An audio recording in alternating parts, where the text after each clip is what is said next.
I'm Mary Burchik Huber.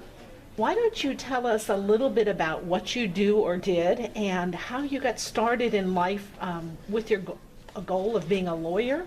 Sure, I'd be happy to. My goal of being a lawyer wasn't the first goal I had in life. I began my professional career as a special education teacher. I then went to work for Philhaven Hospital as an educational therapist, where Dr. Fran Sparrow encouraged me to pursue my dream of going to law school.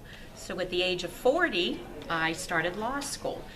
My oldest daughter, Jill, was in college. My youngest daughter was in middle school. I graduated from law school with much support from those two special women in my life, and was hired by Buzgon Davis Law Offices.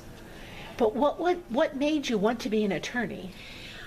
I have some attorneys in my family, and I just felt a passion for helping people when they're at their lowest in life. And that's why I went into family law, which Buzgon Davis encouraged me to do, and I found my path. Well, it's totally an amazing story at the age of 40 with your children at home, and they were studying and you were studying and both taking exams. And We were. It was an interesting time. And how did you get here from Pittsburgh? I got here from Pittsburgh.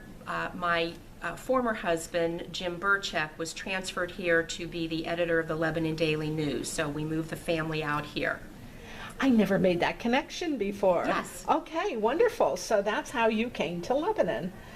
And so you were the only female partner at the time and the first one at The first female partner and the only female partner, yes, to date. I hope there'll be plenty more to follow. Well, now this might be a little embarrassing, but I have to ask this question. I think you were a super lawyer 8 times. What do you have to do to be a super lawyer? Oh my gosh, I hate talking about this, but since you asked, you just have to get the confidence of your peers, and they vote you throughout the state of Pennsylvania. They vote you into being a super lawyer, and then you're vetted, and if you meet the qualifications, then you're asked to be a super lawyer. Wow.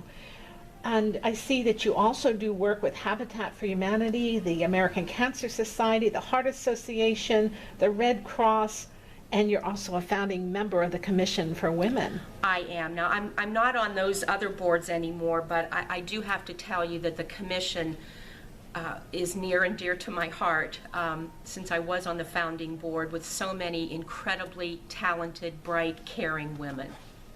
And you're considered a trailblazer, meaning you've led the way for others.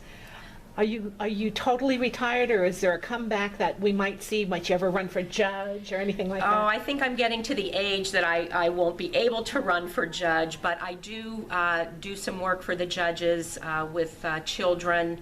I act as what's called a guardian ad litem to represent children in contentious custody cases, and that also is near and dear to me. Okay. Well, I can't thank you enough, again, for everything you've done and for being an inspiration for other young women who want to follow in your footsteps. And I hope that you will always be there for them as a role model, because it's a good one. Well, thank you very much, Joelle, and I feel like I've had a lot of good role models for myself. Who was your favorite role models?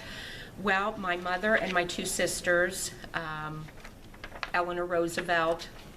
Never knew her, but from reading about her, she was one incredible woman for the time that she lived. I couldn't agree more. I love reading about Eleanor Roosevelt. Well, now, is there anything that I haven't asked you, something that you would really like us to know about you or what you do?